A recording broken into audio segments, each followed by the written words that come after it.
अंदर उन दुआ के पढ़ंदो रहो। रसूलुल्लाह सल्लल्लाहु अलैहि वसल्लम ने दुआ सिखाई नमाज के अंदर तशहुद जो आखिरी तशहुद है इन में हिन दुआ के लाजिम इख्तियार करो। अल्लाहुम्मा इन्नी ज़लमतु नफ्सी ज़ुल्मन कसीरा वला यगफिरु ज़ुनूबा इल्ला अंत फग़फिर ली मग़फ़िरतम मिन इंदिका वरहमनी इन्नका अंतल गफ़ूरुर रहीम। असा मुसलमान ने दुआ के पढ़ोदा वक़ूदुहा अन्नास वल हिजारा। मुख्तसर चंद मिनटन के अंदर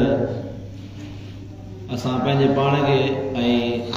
तमाम जमात अहबाब जेके मौजूद आहियूं इन्हनि खे हिकिड़ी मुख्तसर नसीहत करणु चाहियूं था। उहा नसीहत इहा आहे त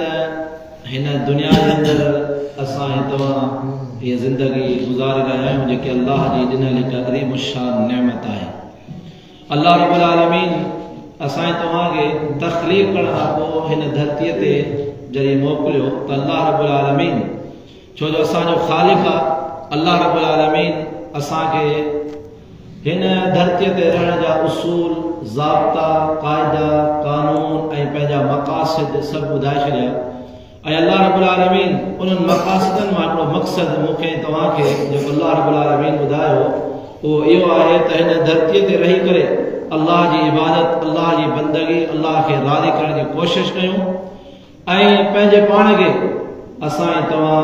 ही हिकु इम्तिहानी ज़िंदगी जेकी आहे इन में पंहिंजे पाण खे नेकियुनि सां मुज़यन कयूं। नेकियूं ख़ैर जा कम भलाई जा कम उहे करे पंहिंजे पाण खे मुज़यन कयूं ताकी अल्लाह रब्बुल आलमीन मूंखे तव्हांखे उहा जहन्नम जेका अल्लाह रब्बुल आलमीन हिकिड़ी बणाई आहे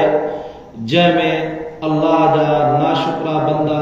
अल्लाह जी नाफरमानी करण वारा अल्लाह सां शिरक करण वारा बिदात ऐं खुराफात जे अंदरि मुब्तला थियण वारा इंसान दाख़िल थींदा ऐं ख़ुसूसन अल्लाह रब्बुल आलमीन उहा जहन्नम सिर्फ़ काफ़िरनि लाइ तयार कई आहे उइद्दत लिल काफ़िरीन ऐं उन जे मुक़ाबले में जन्नत अल्लाह रब्बुल आलमीन उइद्दत लिल मुत्तक़ीन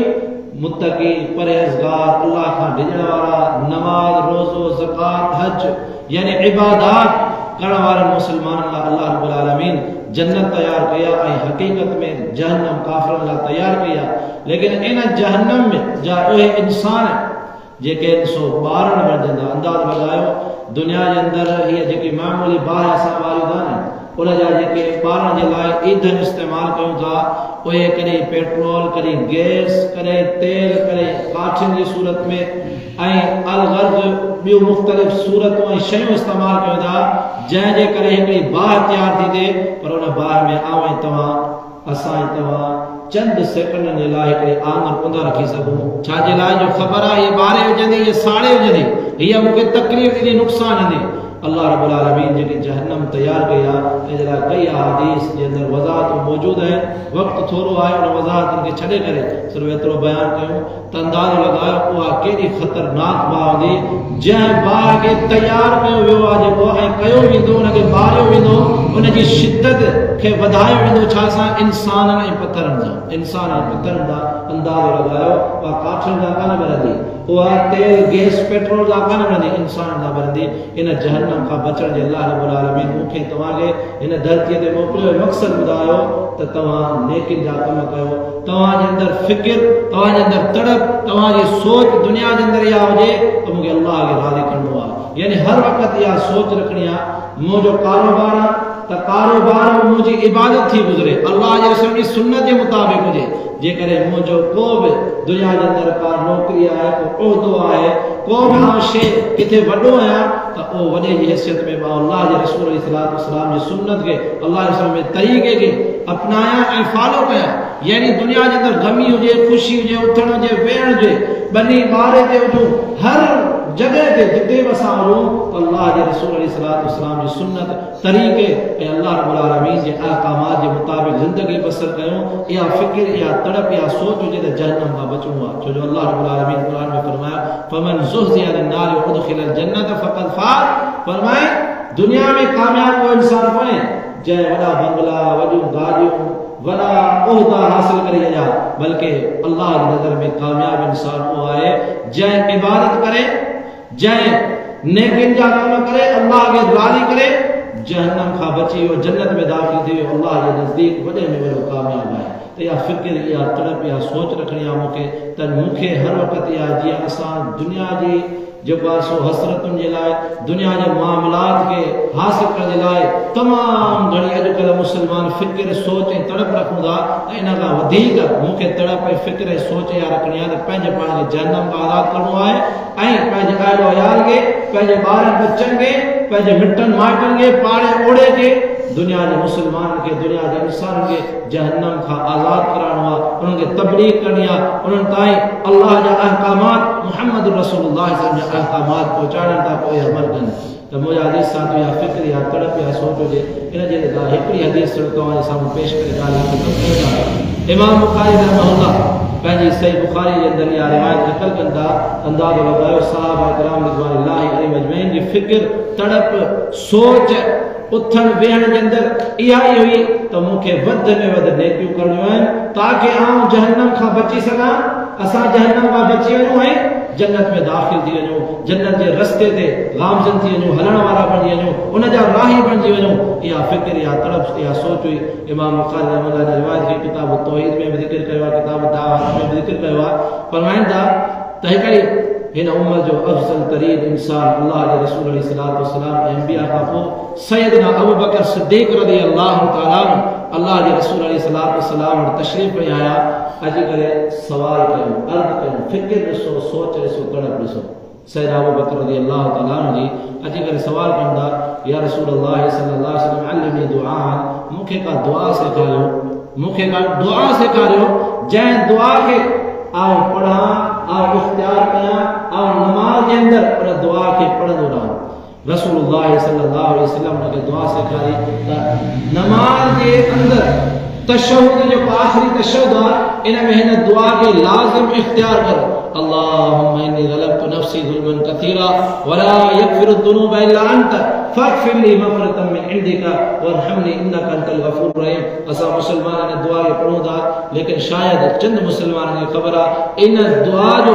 इन हदीस मुबारका जो सबब वुरूद छा आहे। इहा हदीस मुबारका कॾहिं अल्लाह जे रसूल सल्लल्लाहु अलैहि वसल्लम इहा दुआ कंहिंखे सेखारी, कॾहिं अल्लाह जे रसूल सेखारी, इन जे पोयां हिकिड़ी तड़प हुई, हिकिड़ी फ़िक्र हुई, हिकिड़ी सोच हुई, उहा सैयदना अबू बकर रज़ियल्लाहु तआला अन्हु जो हुई त आउं वधि में वधि दुनिया जे अंदरि अल्लाह जी इबादत कयां, अल्लाह रब्बुल आलमीन खे राज़ी कयां, कॾहिं दुआउनि जी सूरत में, कॾहिं नमाज़ जी सूरत में, कॾहिं सदक़े ख़ैरात जी सूरत में, कॾहिं रोज़नि जी सूरत में, कॾहिं हज जी सूरत में, इहे नेकियूं वधि में वधि करे अल्लाह रब्बुल आलमीन खे राज़ी कयूं ऐं अल्लाह रब्बुल आलमीन जहन्नम खां बचाए जन्नत जो असांखे हक़दार बणाए छॾे। अल्लाह जे रसूल सल्लल्लाहु अलैहि वसल्लम दुआ सेखारी जंहिंजो सिधो ऐं सादो तर्जुमो आहे, ए अल्लाह आउं पंहिंजे पाण ते, पंहिंजे नफ़्स ते, हिन जिस्म ते तमामु घणा ज़ुल्म करण वारा। उहे ज़ुल्म जी माना छा आहे? उहा कहिड़ा ज़ुल्म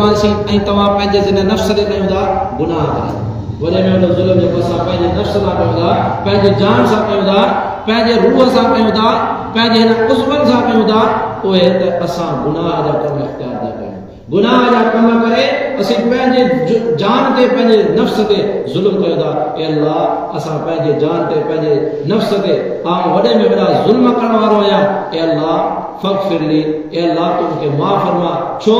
जो तोखां सवा माफ़ करण वारो केरु कोन्हे। तुंहिंजी ई मुआफ़ी आहे जेका मूंखे खपे, जेकी तूं ई मुआफ़ करण वारो अल्लाह आहीं, तुंहिंजी सिफ़त आहे अफ़ू। अल्लाह या मूंखे तूं मुयसर कर, अल्लाह तूं मूंखे माफ़ करे। हालांकि अबू बकर रज़ियल्लाहु तआला केर उहे इंसान अबू बकर फिल जन्नह, रसूलुल्लाह सल्लल्लाहु अलैहि वसल्लम जे अंदर रिवायत मौजूद आहे। फरमाइनि अबू बकर रज़ियल्लाहु तआला जन्नती आहिनि ऐं हिकिड़ो मरतबा अल्लाह जे रसूल हिकिड़ी मरतबा कोन ॿुधायो त तव्हां जन्नती आहियो, खोड़ सारियुनि जॻहियुनि ते, खोड़ सारियुनि मरतबनि में,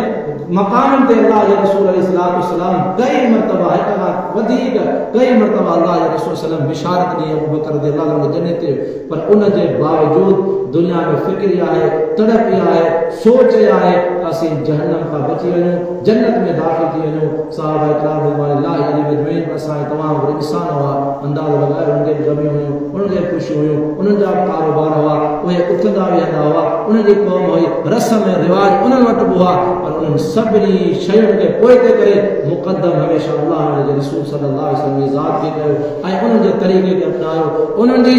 सीरत अल्लाह जे रसूल जी सीरत खे अपनायो, सूरत खे अपनायो ऐं हमेशह इहा फिक्र हुई असां बि जहन्नम खां बची वञूं, मुंहिंजो अहल ऐं अयाल बि जहन्नम खां बची वञे, ओड़ो पाड़ो बि बची वञे। अल्लाह रब्बुल आलमीन खां दुआ आहे रब करीम मौला करीम असांखे हिन दुनिया में रहो पिया, ये फितरन जो दौर है, वॾे में वॾा फितना इन दौर के अंदर मौजूद है, जंहिं दौर के हवाले से अल्लाह के रसूल अलैहिस्सलातु वस्सलाम मुस्नद अहमद हदीस इरशाद फरमाए अहिड़ो दौर वेंदो, फितनन जो दौर हूंदो, इन दौर में फितनन के दौर में को मुसलमान सही माना में दीन के इख्तियार करे वठे, नमाज रोज़ो ज़कात हज दीन जा मामलात इख्तियार करे दीनदार बनी वञे, फरमाए त उन वक्त उन मुसलमान के जो सवाब अल्लाह रब्बुल आलमीन अता कंदो वो 50 सहाबा जे बराबर हूंदो। अंदाज़ो लगायो कि एडो मुश्किल तरीन दौर है, फितरन जो दौर है, वडे में वडो फितरो असां जे सामने हर वक्त ही मीडिया सोशल मीडिया है, मोबाइल असां जो नौजवान अडो नंढो मुब्तला फितरे में मुब्तला है, हर गली हर घिटी हर वाक़ ते हर जगह पे फितना ही फितना मुख्तलिफ बिदात खुराफात की सूरत में मौजूद है। इन दौर में ज़रूरत यह है इन शइ जी आहे त असां ऐं तव्हां पंहिंजे पाण खे दीनदार बणायूं, पंहिंजे पाण खे नमाज़ी रोज़ेदार ज़कात ॾियण वारो सदको ख़ैरात ॾियण वारो हज करण वारो उम्रे करण वारो नेकिन खे इख्तियार करण वारो बनायूं ऐं पंहिंजे अहल अयाल खे इहा ई तरगीब ॾियूं, पंहिंजे अहल अयाल खे इन शइ जी तरबियत ॾियूं ऐं तयारु कयूं नेकिन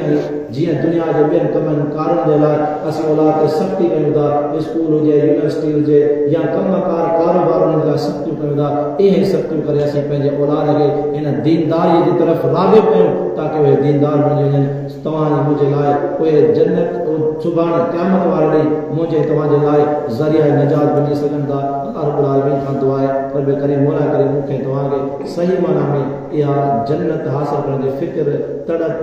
सोच अल्लाह रब्बुल आलमीन अता फरमाए ऐं जहन्नम खां बचण जी अल्लाह रब्बुल आलमीन तौफ़ीक़ अता फरमाए।